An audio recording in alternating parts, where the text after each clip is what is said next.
तो बच्चों अब हम लोग बात करेंगे the transmission of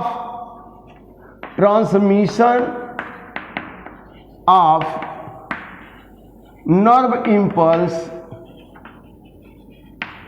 through synapse.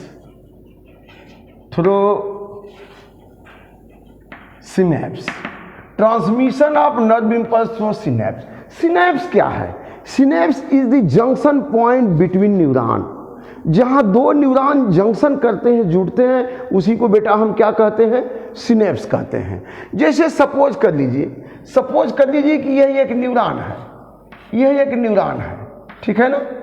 ये एक न्यूरॉन है और इस न्यूरॉन का ये क्या है? एक्सॉन है। यही एक्सॉन है। अब एक्सॉन का ये नर्व एंडिंग है, इसको सिनेप्टिक नोड हम कहते हैं। क्या कहते हैं? Synaptic node. इसका ये सेल बॉडी है, इसका ये डेंड्राइट है, यहां आप देख ही रहे हैं, है ना? तो ये क्या हो गया? ये डेंड्राइट हो गया। ये क्या हो गया? न्यूक्लियस इसका हो गया। इसमें निसल्स ग्रेन्यूल भी होते हैं और यह जो है सेल बॉडी हो गया। और यहाँ पे निसल्स ग्रेन्यूल है, यहाँ पे है। तो अब ये न्यूरॉन हो गया, ये डेंड्राइट हो गया इसका, और ये सेल बॉडी हो गया, न्यूक्लियस निसल्स ग्रेन्यूल हो गया, और यही इसका एक्सॉन हो गया। तो आपने पिछले लेक्चर में देखा कि कैसे ये जो है नर्व इम्पल्स पाँव पहुंच रहा है, यहाँ तक पहुंच रहा है। अब यहाँ तक पहुंचेगा तो आगे या तो मसल यहाँ पे है, जैसे यहाँ पे मसल लगी हुई है, तो ये मसल में जाएगा, मसल के पास जाएगा मैसेज, या तो फिर यहाँ पे कोई दूसरी न्यूरॉन है, तो दूसरी न्यूरॉन का क्या रहेगा? यहाँ उसका डेंड्राइट रहेगा कि नहीं रहेगा? दूसरी न्यूरॉन का डेंड्राइट रहेगा, यहाँ पे दूसरी न्यूरॉन का डेंड्राइट रहेगा।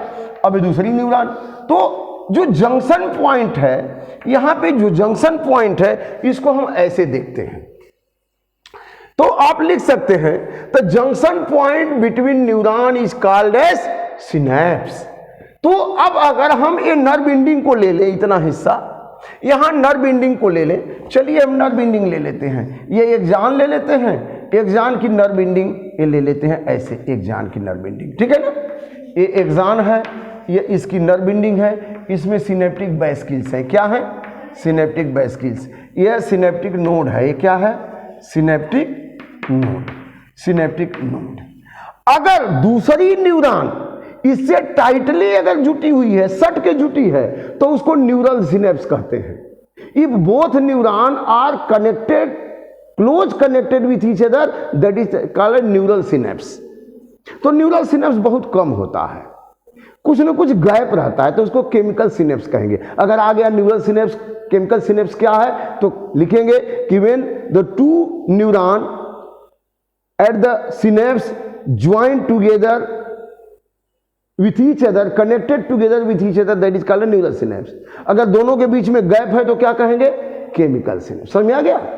तो यहाँ पे न्यूरल सिनेप्स है तो कोई प्रॉब्लम नहीं है, तो एक न्यूरॉन से दूसरे न्यूरॉन को तो चला ही जाएगा।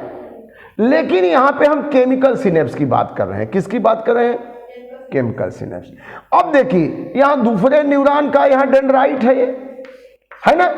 तो इसको अब ये दोनों के बीच में गैप है, इसको सिनेप्टिक क्लेफ्ट कहेंगे। सिनेप्स तो जंक्शन को कहेंगे, इसको क्या कहेंगे? सिनेप्टिक क्लेफ्ट, क्योंकि ये बीच में दरार है, जंक्शन है, इसको सिनेप्टिक क्लेफ्ट कहेंगे।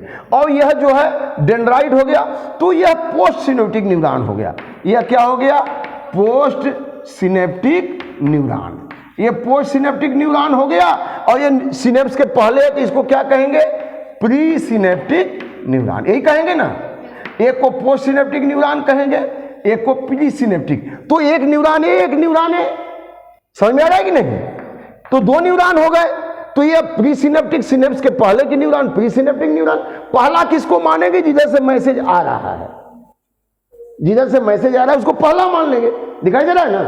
तो ये प्री सिनेप्टिक न्यूरॉन और ये पोस्ट सिनेप्टिक न्यूरॉन, और दोनों के बीच में जंक्शन है तो सिनेप्स, अगर जंक्शन में गैप है तो सिनेप्टिक क्लेफ्ट। अब ये कैसे होगा? जैसे ही कोई इंपल्स आएगा, जैसे यहां से गया नर्व इंपल्स एक्शन पोटेंशियल से हुआ तो बताया था, और यहां से भाग के यहां तक आएगा तो जंक्शन में आएगा। तो अब यहां देख लेते हैं कि क्या होगा। जैसे ही ये भाग के आएगा, इसमें जो सिनेप्टिक वेसिकल, ये सब क्या है, सिनेप्टिक वेसिकल। अब ये सिनेप्टिक वेसिकल इनका जैसे ही मैसेज आया, कैल्शियम आयन अंदर आ जाएगा और सिनेप्टिक वेसिकल एकदम सतह पे आ जाएंगे। कहाँ आ जाएंगे, सतह पे। और सतह पे आकर के ये सिनेप्टिक वेसिकल खुल जाएंगे। क्या होंगे बच्चों, सिनेप्टिक वेसिकल गेट ओपन। और जब ओपन हो जाएंगे, जैसे आपने किसी बैलून में पानी भरा है और उसको कहीं से फोड़ दिया तो पूरा पानी क्या होगा, बाहर निकल जाएगा। तो यहाँ पे क्या हो गया, अब यहाँ पे जैसे ही इंपल्स आया तो ये सिनेप्टिक वेसिकल जो यहाँ थी वो इसकी सतह पे आ गई और यहाँ से क्या हो गई बच्चों, खुल गई। तो यहाँ पे एक प्रकार का केमिकल आ गया। क्या आ गया, केमिकल। उस केमिकल को कहते हैं एसिटिल कोलिन। क्या कहते हैं, एसिटिल कोलिन। जैसे कि मान लीजिए एक तारिया है, एक तारिया है, ये दोनों के बीच में गैप है तो करंट नहीं जाएगी। अगर यहाँ पे आपने एक बूंद पानी रख दिया, कुछ रख दिया, कोई मेटल रख दिया तो कनेक्ट हो जाएगा ना। तो पहले तो गैप था, अब वो गैप क्यों भर गया, ड्यू टू एसिटिल कोलिन।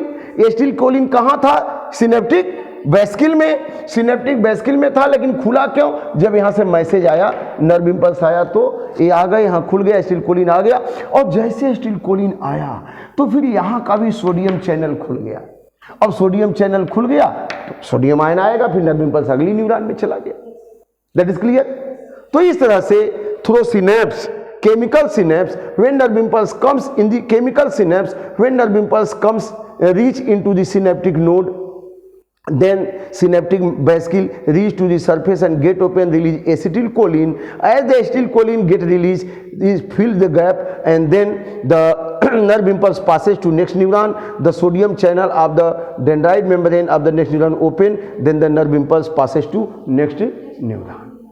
फिर अगली न्यूरॉन में जाएगा, फिर वहां से वैसे जाएगा। अब प्रश्न उठता है कि यहाँ पे एसिटिलकोलिन आ गया, मैसेज पास हो गया, अब यहाँ पे केमिकल भरा ही रहेगा तो दूसरा मैसेज के लिए क्या होगा, या तो फिर इधर से भी जाने लगेगा, उल्टा पुल्टा होगा। तो इसको फिर से क्लीन करना जरूरी है। तो यहाँ पे एक अब पास हो गया मैसेज ना सिनेप्स से, तो एसिटिलकोलिन स्टेरेज एंजाइम, कौन सा एंजाइम, एसिटिलकोलिन स्टेरेज, कौन सा एंजाइम, एसिटिलकोलिन स्टेरेज। ये क्या करता है, एसिटिलकोलिन को एसिटिलकोलिन में एसिटिल प्लस कोलिन में ब्रेक कर देगा। क्या कर देगा, एसिटिलकोलिन में ब्रेक कर, और फिर से रीएब्जॉर्ब हो जाता है।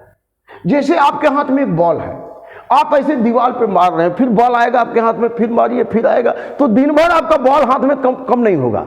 जैसे आपने फेंका फिर आ गया आपके हाथ में, फिर फेंका फिर आ गया, वैसे ही एसिटिलकोलिन बार बार यूज होता है। कैसे, जैसे नर्व इंपल्स आया, वेसिकल यहाँ सतह पे आए, ओपन हुए, एसिटिलकोलिन आ गया, और एसिटिलकोलिन आ गया तो नर्व इंपल्स पास हो गया नेक्स्ट न्यूरॉन में। इसके बाद acetylcholine esterase enzyme break down the acetylcholine into acetyl plus choline, फिर से रीअब्जॉर्ब होकर वेसिकल में चला गया। फिर कंडीशन वही हो गई, फिर जब मैसेज आएगा फिर ओपन होगा, फिर एसिटिलकोलिन आएगा, फिर नर्व पास हुआ। तो this way the nerve impulse passes through the synapse. This is called a transmission of nerve impulse through synapse. अब यहाँ पे नर्व से नर्व के बीच में जंक्शन है, लेकिन यहाँ मसल में कैसे है, इसको न्यूरल मस्कुलर जंक्शन कहेंगे। तो यहाँ पे भी नर्व इंपल्स आएगा और इसके मसल के मेम्ब्रेन से लगा हुआ है, तो मसल और नर्व्स के मेम्ब्रेन के बीच जंक्शन को कहते हैं न्यूरोमस्कुलर जंक्शन। तो जैसे मैसेज आएगा, अब यह जो है एक्साइटेड हो जाएगा, मसल क्या करेगा, कंट्रैक्ट कर देगा, वहां भी केमिकल रिलीज होगा, है ना, और वह जो है मसल के मेम्ब्रेन को स्टिमुलेट करेगा और वहां भी मसल कंट्रैक्ट होगी, है ना। Actin myosin slides over the myosin filament, और कंट्रैक्ट होगी और कंट्रैक्शन रिलैक्सेशन चलते रहेगा। ठीक है।